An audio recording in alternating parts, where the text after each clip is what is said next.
Hello mga motorista and welcome na naman sa isang Motorista Adventures na video. For this episode, we have here the Jetour Dashing. Let's go over the specs and features and everything that you need to know in case na nagbabala kayong bumili ng isang SUV and you want the value-oriented SUV mga motorista. Well, Jetour has one dito sa kanilang Dashing. So, wag natin patagalin pa, simulan na natin yung ating video.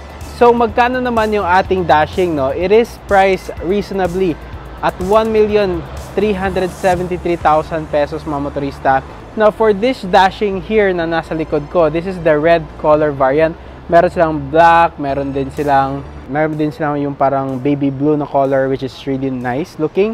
Napaka-aggressive ng looks niya, very unique. That's why a lot of people are very interested, especially with the Dashing mga motorista, no?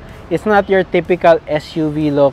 It is outlandish yung kanyang design and it is really nice looking in my opinion, no? Matagal ko na nakita to online, but in the flesh, it is really sleek looking, especially na wala tayong mga door handles or nakatago yung mga door handles natin kung nakalock siya. As you can see, you have LED headlights. You have this really nice looking badge. Have here LEDs for your headlight. So yung grill niya is very straightforward, no? Meron tayong mga slots here, no, to move air papunta sa ating radiator, condenser. Meron din tayong front camera here. Okay, and then also mga motorista, kita nyo naman yung door handles natin, nakatago siya. So basically parang anti-tip na din yan mga motorista na feature dito sa ating Dashing. And also, meron tayong blind spot monitoring dito sa ating mga side mirrors. Okay? And then, moving down, you can see you have your design feature here. Sa ilalim na part, naka-black plastic cladding tayo. And dito naman sa side natin, naka 19-inch rims tayo, 235 by 55. Big disc brakes up front.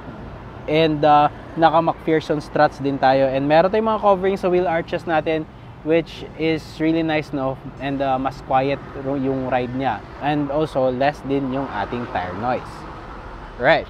So, moving down here on the side, no, meron tayong parang arc dito, which gives it really good proportions sa likuran. And also, yung ating taillights, very striking mga motorista. Para siyang Lexus na din, no, yung kanyang looks. LED brake lights, LED taillights, and then also, you have LED reverse light mga motorista, no? And you have here your Dashing na badge, you have your Jetour na badge right there, and also ayan, kita natin high mount stoplight, you have your rear wipers there, reverse camera, and sa ilalim meron tayong diffuser here, meron tayong dalawang sensors, and you have your light, no, para sa ating plate number. And sa ilalim nito mga motorista, no, you have here, ayan, so that is basically a independent rear suspension for the Dashing, and you have dual pipe exhaust, fog lights as well, no? So kompleto talaga siya when it comes to the features sa exterior natin, and sa likod din natin mga motorista, naka disc brake din tayo. So tingnan natin yung engine ng ating Jetour Dashing, no? This is Chery's engine mga motorista. You can see, you can clearly see mga motorista yung ating logo there. It is a 1.5 liter turbo engine, so this puts out decent amount of power, no, 156 PS and a healthy 213 Newton meters of torque, paired to a wet type dual clutch transmission, 6-speed, and then you can clearly see na double overhead cam siya. So ayan yung alternator natin, ito yung ating coolant reservoir, ito yung ating computer box right here. The engine is quite quiet. Yung engine natin tahimik naman siya, hindi siya maingay, no, so that's really good. And then we have sound insulation naman din dun sa likuran. So, buksan natin si Dashing and let's take a look at the interior. Yung plastic natin, parang carbon fiber na hindi naman talaga carbon fiber, just plastic material right here. Meron tayong soft touch na synthetic leather here dito sa ating armrest. And also, you can see you have lock and unlock button, you have window lock, auto up and down for the driver and also for the passenger. Pati na din sa mga likuran na windows. That's really nice. You have your tweeter right here, you have your cup holders at the bottom, and then dito naman mga motorista, na yung ating seats, it's electric seats siya, and then meron siyang lumbar adjustment, which is really nice, no, for the price. And also here sa ating interior, no, very minimalistic yung kanyang design. So ito yung ating steering wheel, no, flat top and flat bottom siya. It is leather stitch. You have here your screen for your driving information. No, unfortunately, hindi siya color TFT. Just a digital readout. Gear position indicator. Meron tayong cruise control. Wala siyang adaptive cruise control si Jetour Dashing. You have your rear fog light indicator here, your park light indicator, high beam indicator. You have your fuel gauge, temperature gauge ng engine, and your kilometer per hour reading.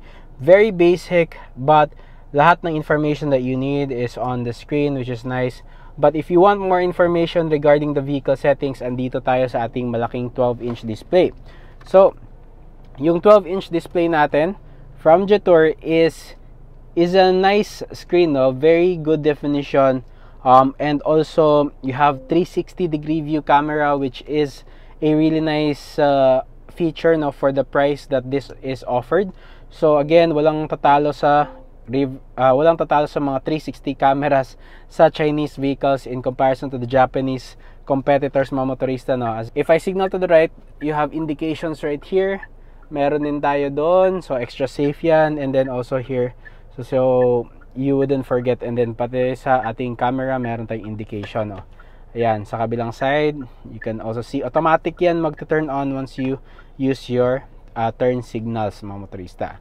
And then also, yung ating steering wheel is tilt adjustable and also telescoping. Going to the settings, no, you have here your settings for your lamp, yung delay natin, you have your driving assist function, ay meron siyang delay ng onte. Ambient lighting, car settings, okay. Ayan, pati yung ating air conditioning andito na din sa ating screen.